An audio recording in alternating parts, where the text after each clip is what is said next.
새정치연합이 통합을 선언하면서 지역 정가에 후폭풍이 불고 있습니다. 입지자들은 저마다 셈법이 복잡해졌고 정치 전문가들은 호남에서 선택권이 약화되는 데 대한 문제점을 제기했습니다. 무등산이 내일로 국립공원으로 지정된 지 1주년이 됩니다. 국립공원 지정 1년의 의미와 광주시가 추진 중인 그린파크 사업을 집중 취재했습니다. 광주와 전남 지역 초중고등학교가 오늘 일제히 입학식을 갖고 새 학기를 시작했습니다. AI가 전남 동부 지역까지 확산되면서 방역체계에 구멍이 뚫렸다는 지적을 피하기 어렵게 됐습니다. 여러분 안녕하십니까? 광주 MBC 뉴스데스크입니다. 민주당과 새정치연합의 통합 소식에 지역 정가가 하루 종일 술렁였습니다. 정당 공천 없이 선거를 치러야 하는 기초선거 후보들은 물론 치열한 경선을 치러야 하는 광역선거 후보들도 머리가 복잡했을 겁니다. 유권자 입장에서는 선택권이 줄었다는 비판도 나오고 있습니다. 첫 소식 이계상 기자입니다.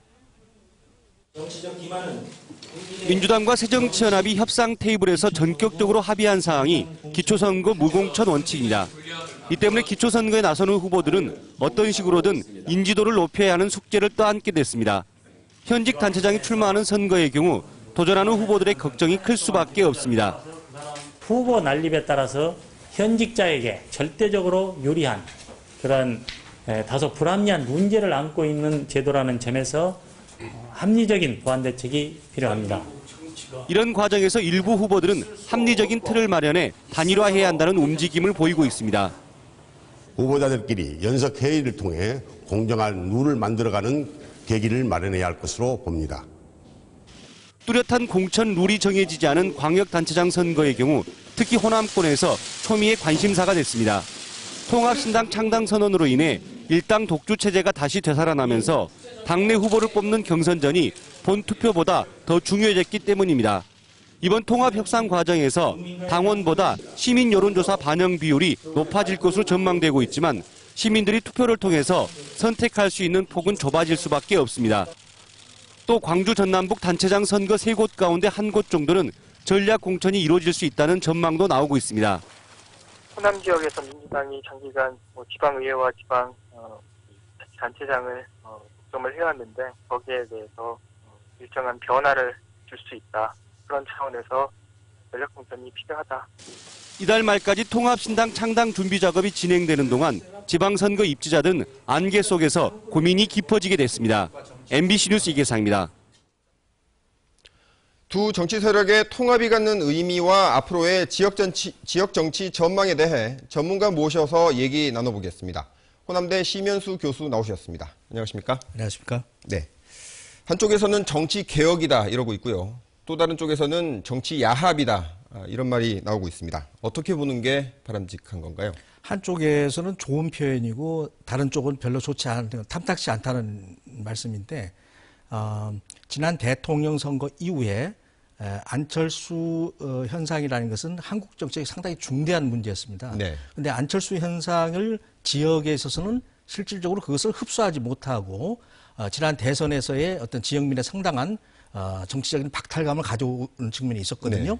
그런데 이런 측면에서 한편에 봐서는 안철수 현상이 가시화해서 지역민들이 원하는 방향으로 정치 개혁을 할 수 있겠다는 게 표현이겠고 또 다른 쪽에서는 안철수 현상을 받아들여야 되는데 이분이 새로운 통합신당으로 가니까 실질적으로 비판의 목소리가로서 그렇게 표현을 할 수 있다고 볼 수 있습니다. 언젠가 합칠 줄은 알았지만 이렇게 빠를 줄은 몰랐다 이런 분들이 많습니다. 양 세력이 이런 결정 왜 내렸다고 보십니까? 한쪽에서는 이제 새로 신당을 창당하자니 자금도 부족하고 그다음에 인재도 잘 귀합이 되지 않고 이런 어려움이 있었죠.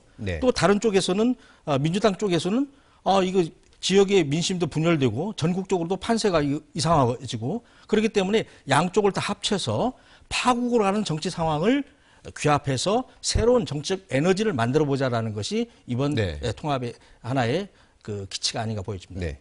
광주시장이나 전남지사 같은 광역단체장 선거 같은 경우에요. 경선 승리가 곧 당선으로 이어질 가능성이 그만큼 더 커진 셈인데 경선 룰을 어떻게 정하는가가 아주 중요해진 것 같습니다. 어떻습니까? 여당 새누리당에서도 상향식 공천제를 하겠다고 했습니다. 이와 같은 새로운 당이 출발하게 되면은 지역의 민심이 갈라지는 것을 합칠 수가 있으니까 다양한 목소리들을 합칠 수 있는 상향식 공천, 그다음에 특히 어떤 차원에서는 조직이나 자금을 떠나서 정당이라는 것을 떠나서 국민 참여 경선의 형태를 취하면은 네. 지역민들의 여론을 흡수하지 않을까 그렇게 보여집니다. 네. 광역 선거는 그렇고요. 정당 공천이 통합신당이 정당 공천을 안 한다고 했으니까 그 기초단체장 선거 같은 경우에는 현직만 유리해진 것 아니냐 이런 말이 나오고 있습니다. 예, 실질적으로 현직은 현재 기초단체장을 말씀하는 거겠죠. 아무래도 인지도나 기득권 면에서 유리합니다. 하지만은 이번 통합 새로운 신당을 출연하는 게 있어서의 그래도 상당히 긍정적 효과를 가져올 수 있는 것은 안철수 현상이라면 새로운 정치란 말입니다. 그렇다면 국민들의 의견을, 지역민들의 의견을 합칠 수 있는 그와 같은 국민 참여 경선제가 돼야지 기득권이라든지 어떤 그 조직력에 의해서 파벌 싸움으로 가게 되면 상당히 실직을 느끼게 될 겁니다. 네.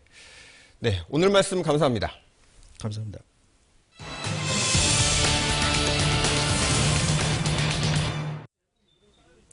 오늘 집중 취재는 내일이면 국립공원 승격 1주년이 되는 무등산 문제를 짚어보겠습니다. 먼저 국립공원 무등산의 지난 성과와 앞으로의 과제를 김인정 기자가 보도합니다. 국립공원으로 승격된 지 1년. 무등산에는 지금까지 450만 명이 다녀갔습니다. 무등산은 많이 들어봤는데 이제 작년에 국립공원 되고 나서 사람들 많이 방문을 하고 주위에서도 많이 좋다고 해서 오늘 시간 내서 한번 와보게 되었어요. 손님이 많아진 만큼 내실도 다져졌습니다. 담비와 수달, 삭 등 희귀 동식물이 서식하고 있는 사실이 새로 밝혀졌고 국립공원에 걸맞게 편의시설을 가다듬었습니다. 이정표로 할지 이제 길거리 깨끗한 것이랄지 그런 부분에서 옛날보다 훨씬 더 좋아진 것 같아요. 가파른 곳에 계단을 이렇게 편리하게 놔준다든지. 하지만 탐방객이 늘면서 쓰레기가 늘고 주차하기가 어려워진 점은 등산객들이 공통적으로 느끼는 불만입니다.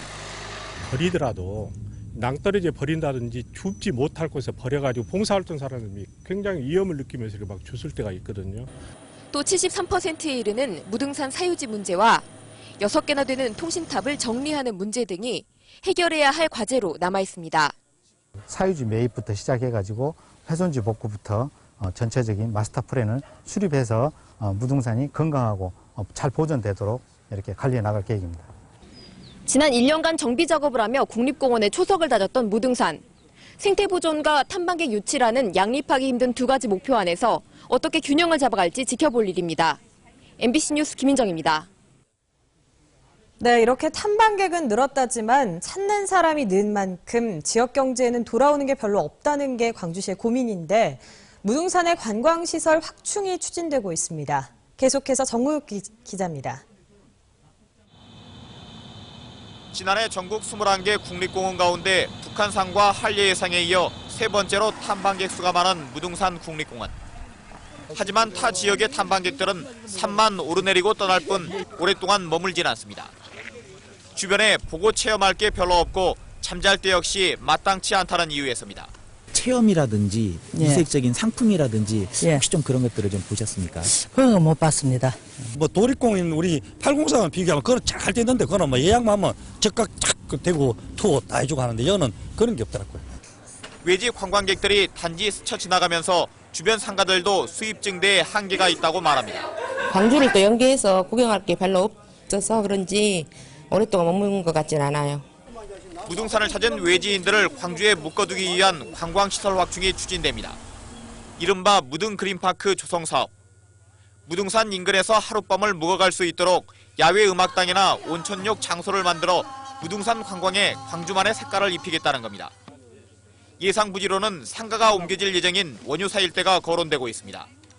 무등산의 생명의 기운, 치유의 능력, 무등의 정신을 함께 할 수 있는 그런 그린파크를 갖고 와야 되겠다.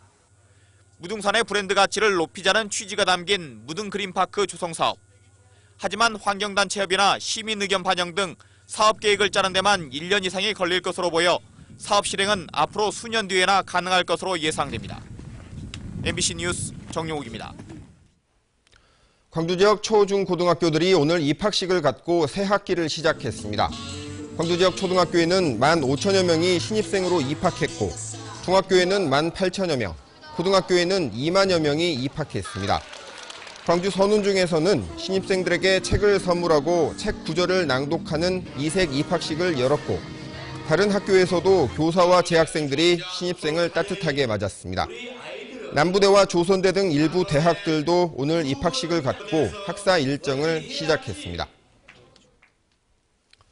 순천의 오리 농장에서 발생한 AI가 고병원성인 것으로 확인됐습니다. 날씨는 봄으로 가고 있는데 AI는 동해 번쩍 서해 번쩍하고 있습니다. 권남기 기자가 보도합니다. 순천 나간의 한 농가에서 키우던 오리 40여 마리가 집단 폐사한 것은 지난달 26일. 이 농장은 같은 달 13일 전북 김제 AI 발생 농가에 들어간 사료차가 출입했던 것으로 확인돼 가금류 이동 제한 조치가 내려진 상태였습니다. 현재까지 AI 발생 농가와 인근 500m 안에 닭과 오리 7만 200여 마리가 살처분됐고 순천시는 반경 10km 이내 농가에 이동 제한 조치를 내렸습니다. 사료차가 관내 농장에 2번을 왔다가 갔습니다. 그래서 이 차량이 지금 묻혀서 들어온 걸로. 전남도는 여수와 고흥 등 전남 동부의 다른 시군까지 AI가 확산될 가능성은 낮다고 보고 있습니다. 인근에 감염 매개체 역할을 하는 닭과 오리의 사육수가 상대적으로 적고 문제의 사료차가 순천 이외 다른 지역의 농장은 출입한 흔적이 없다는 이유입니다. 여수시도 현재 사육 중인 닭과 오리 43만 마리 대부분이 한 달 안에 출하될 것으로 예상했고 고흥구는 방역 초소를 늘렸습니다. 하지만 이번 감염 경로가 순천만 등의 철새가 아닌 사료차에 의한 수평 전파인 것이 확인될 경우 방역 체계에 구멍이 뚫렸다는 지적은 피하기 어렵게 됐습니다. MBC 뉴스 권남기입니다. 광주를 지역구로 하고 있는 국회의원 비서관이 뒷돈을 받은 혐의로 검찰에 체포됐습니다. 광주지검은 광주를 지역구로 하는 민주당 소속의 현역 국회의원 비서관 김모 씨를 오늘 아침에 붙잡아 조사하고 있습니다. 김 씨는 광주 남구 지역의 학교 급식자재 배송업체 선정과 관련해 수천만 원을 받은 혐의를 받고 있습니다. 검찰은 김 씨를 상대로 금품 수수 여부를 조사한 뒤 이르면 내일 구속영장 청구 여부를 결정할 방침입니다. 섬 지역 염전 등에서 행해진 인권유린과 임금체불이 속속 드러나고 있습니다. 전남지방경찰청은 지난 3주 동안 도내 염전을 비롯해 축산시설과 유흥업소, 직업소개서 등 8,900여 곳을 점검했습니다.